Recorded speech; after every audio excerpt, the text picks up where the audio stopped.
This is Executive Order 26-01. It's supposedly about supporting women employed by the state mostly who are experiencing perimenopausal and menopausal symptoms. Say that again. Supporting women who are experiencing perimenopausal and menopausal symptoms. It's a good thing to do. Right. So the state's in crisis, across so many domains.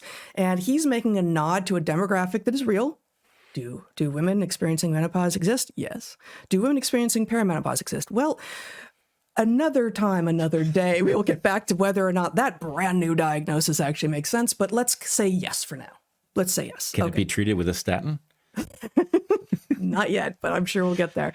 Let me also say that a rise in the symptoms of menopause and maybe this whole condition that is now being called perimenopause almost certainly has to do with some modern reversible trends in our air and water and food and meds. And if we really want to think about whether or not there's a real organic rise in women experiencing symptoms associated with an utterly natural and totally ancient life change, then maybe we should look at root causes. But that's probably too maha for some people. And so they don't want to think about root causes. No, we're going to do this probably with a pill and a nice chat. Yes. Possibly. Or, paid time off. I don't know. I'm getting ahead of myself. We don't know. Salts. Bath salts, maybe. Yeah. I'm a fan of Epsom salts, but I mean, as a guy who's supportive, I wasn't on a suggestion. Yes. But individually and collectively, we have the capacity to change a lot of what is wrong in our modern environment that is almost certainly contributing to a rise in women experiencing menopausal, and let's say it's real for now, perimenopausal symptoms. But those are things that we can change. So also, we should be willing to acknowledge that change happens. Change happens over time. Okay. And we age. Women age differently from men. With the end of fertility, women experience a more dramatic and I think more sudden change, although it doesn't feel all that sudden for most people, than any comparable change in men's bodies as they age. But there are, as in women, men experience hormonal changes. There are changes as we age.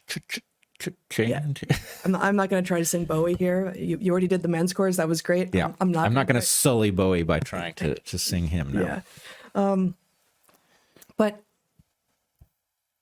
normal change is normal. This is more, and we'll get to this in the EO, medicalization of normal female functioning. And it's coming under the umbrella of rah, let's help women, but it's actually further medicalization of normal female functioning. And it is also, once again, refusing to look at root causes if there is indeed an uptick or an upsurge in menopausal symptoms for women, when obviously, if that is happening, we should be asking why. And there are plenty of possible culprits. Everything from the meds, all of them, to the processed foods, all of them, to the herbicides and fertilizers and everything else used in agricultural chemicals, all of them, to other more diffuse risks to our sanity, like our attention being grabbed by us always being on screens and not being able to sleep well because we're bombarded with blue light constantly. All of this is going to contribute to worsening experience of change that would otherwise be happening naturally. Okay, so all of that said, and also this feels like, this doesn't even feel, and I haven't even said what the EO is yet, but this doesn't even feel like a nanny state. Now it feels like a daddy state.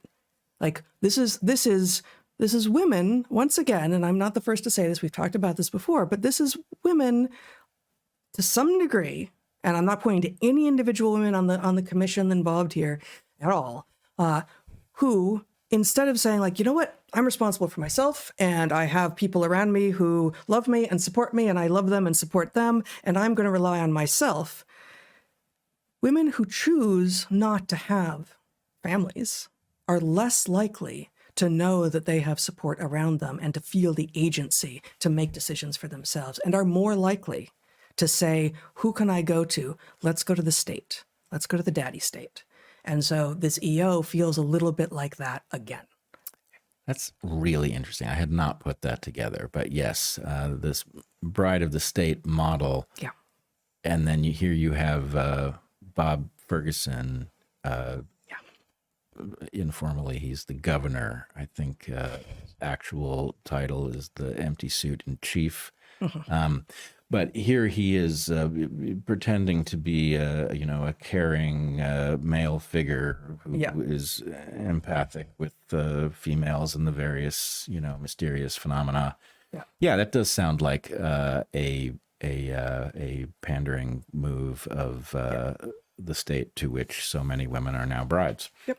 And just one more thing before we go to the EO, just like full disclosure with regard to, I've said, maybe we'll come back to, like, is perimenopause real? Menopause is clearly real. There's a cessation of reproductive function in women that varies in time, just like onset of menses varies, although that's just moving earlier and earlier with, again, all the new things in the environment.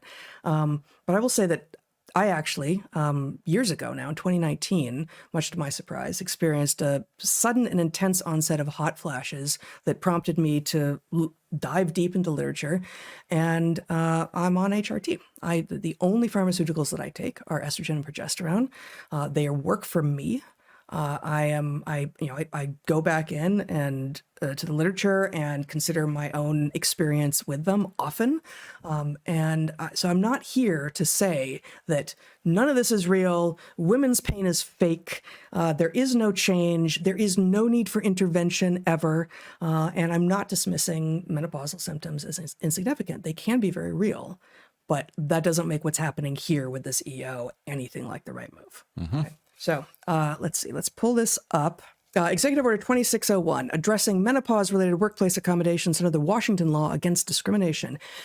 Whereas approximately 1.3 million individuals in the United States transition into menopause each year, and 34% of people with menopause symptoms are not diagnosed. 34% of people. Right, 'cause it can be any kind of people. With menopause symptoms are not diagnosed. What? If you are going through a change in reproductive status, which is what menopause is, and you are one of the lucky many, I don't even know if it's a majority, a few, whatever. Many, many, many people actually go through menopause without experiencing much. Obviously, your cycles stop and you stop menstruating and there are obvious changes. But if you don't experience much in terms of what people talk about, hot flashes is the one that I'm familiar with, but people talk about brain fog and irritability and all sorts of other things, right? If you don't experience any of that, that's not you not being diagnosed with menopausal symptoms. Well, I mean, at one level, okay, so they don't have symptoms, but they are carriers of menopause. So at some level, we have to take that seriously too. So, I mean, right off the bat, this is stupid. Yes. Okay. Whereas new research suggests that many women begin experiencing perimenopause in their 30s. Again, let's create a new thing and then expand the category. Whereas research indicates that Black, Asian, and Latina women tend to enter menopause earlier than white women, which suggests that they may likewise enter perimenopause earlier than their white counterparts. And what are we doing here? When did this become a DEI thing? Oh, actually, as it turns out, the whole thing is a DEI thing. It just women instead of any of the other usual groups here. But seriously, why? What is that doing here? Whereas studies show that women living in rural areas are more likely to reach menopause earlier than their urban counterparts, and specifically that they may experience greater burdens associated with psychological and somatic menopause symptoms. Again, what? What are we doing? Now, the fairest analysis I can give to those first four paragraphs is we're just establishing who the population is. Okay, Bob, Governor Ferguson, I assume you didn't write this. If you did, you're an idiot. But I assume this was one of your staffers or many of your staffers.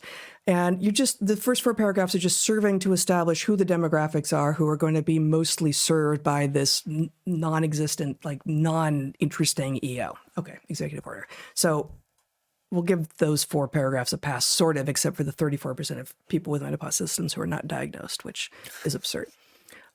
Wouldn't you just love to be in the meeting where this stuff is brainstormed? Wouldn't you just? I'd give anything to be a fly on that wall. Yeah. Whereas research shows that menopause is linked to premature departure from the workforce. Okay, what research? I don't know. Research. Also, premature departure from the workforce at menopause is linked to premature departure from the workforce. Menopause, which often starts around 50, when a lot of people are considering, I don't know, premature departure from the workforce. So I'm not saying that's why people are leaving, but that may be contributing.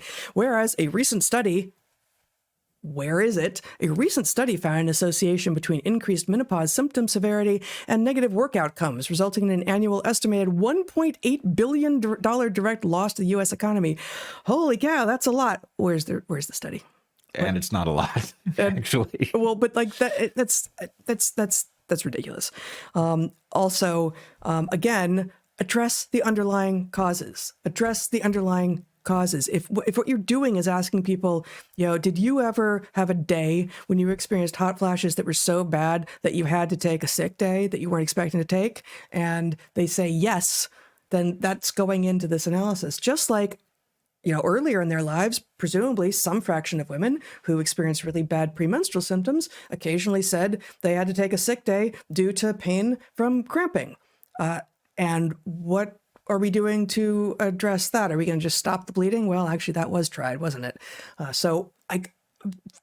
The reference to studies that aren't linked in any way, that aren't easily findable, and the lack of consideration that what is being discussed is actually something that can be dealt with by a totally different approach to governance is telling. And, these are real things. As you point out, people who can't go to work because they're in too much pain from cramping, that's a real thing. Yeah. But you can't go to work because you're so, you rolled your eyes so vigorously you've sprained them. Yeah. That's also a thing with EOs like this. Yeah. Oh, well, exactly. And, we saw after the James Damore memo at Google in the summer of 2017. Remember, good times. Oh, good times. Remember female Google employees, obviously not all of them, but some enough to make the news. Female Google employees were saying that they couldn't come into work because they were so emotionally distraught by his memo. Yeah. Right? So now we're talking about giving a population that is not entirely distinct from those women who were too emotionally distraught to come into work excuses? Like what? The entire thing, and we'll get to the most gameable part of this, but the entire thing is gameable on top of all of the other problems with this. And that, at some level, your point about the purpose of this is to placate or enervate or something, some quadrant of the electorate, to keep them on board by throwing them a fish or whatever it is that's happening here. Yep. That does feel like what this is. It's like, look, hey, we've got a demographic here that is beginning to feel antsy that maybe we're not doing anything for them and the world is collapsing around them because we are stealing all the money and not paying into services. Right. What can we give them? We got to make sure they vote to. You know what it is? It's Menopausal and Perimenopausal Women Appreciation Month. It can't be this month for reasons that we covered earlier. Yep. But it could be next month. Okay. Yeah. That's what this is. Yeah. This is, and I think he started it in May, so maybe we'll just make May the month. May. Yeah. Yes. Okay. Yeah. Don't forget to remind me next May. Yeah. Although I think this may have actually come out on June 1st. So no, that is going to overlap Pride. Yeah. Badly. We can't let that happen. No. Okay. Although there would be a lot of separate celebrating. The menopausal women and the LGBTQIA+. Did I get it? No, you didn't. No. I got the letters, I think. Some of them. Okay, so let's keep going. Whereas the Washington law against discrimination, chapter and verse, prohibits discrimination in employment and requires reasonable accommodation of, quote, a sensory, mental, or physical impairment that is medically cognizable or diagnosable, end quote. Again, with a medicalization. Is cognizable a word? Well, it's written in here. I'm just reading their ridiculous words. Presumably cognizable is meant to mean understandable. Medically understandable or diagnosable, a sensory, mental, or physical impairment that is medically cognizable or diagnosable, again with a medicalization. Like, this is a natural part of female aging, and turning it into a disability feels wrong about 800 different ways. I would also point out that they have missed the boat, almost literally, in the sense that there are very few other creatures that go through menopause, but one of them, killer whales. Yeah, And we've got them here. not only do we have them here in Washington, but some of them are residents. See what I'm saying? The resident They vote. You know what? I bet they do. We should check They're out some named. of the ballots. Yeah. Why wouldn't they? Right?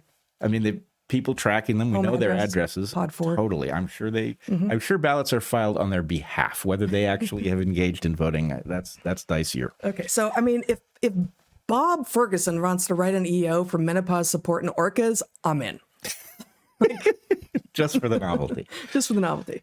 Okay, so we go on with more medicalization, and then we have paragraph 11 here. Whereas employees experiencing menopause and or perimenopause, they're not overlapping conditions. Right, exactly. Okay, good. Whereas employees experiencing menopause and or perimenopause may also benefit from other workplace adjustments designed to facilitate their well-being and full participation at work. Now, if there's not a gameable clause in an EO, I don't know what is. Yeah.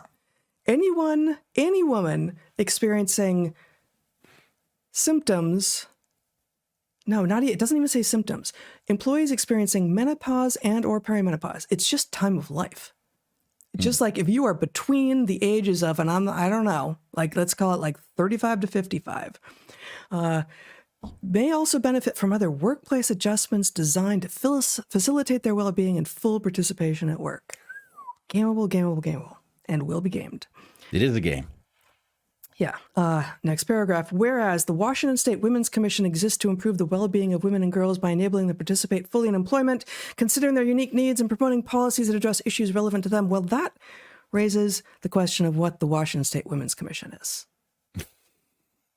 So we're about to go there, but first I want to read one more paragraph from this EO before going to the Washington State Women's Commission, which turns out to be the thing that has been granted the authority to spend the next year looking into how to improve perimenopausal and menopausal symptoms in women at work, right? So like the entire thing is vague and doesn't do anything except through this commission. But first, the next paragraph we'll read here. Whereas the Women's Commission is working to address the silence surrounding menopause and perimenopause, which may affect employees' career progression and economic stability in their prime working years. Well, Bob, you did it. You addressed the silence. Good job. No longer silent. I feel like the work is done. I think Bob did it.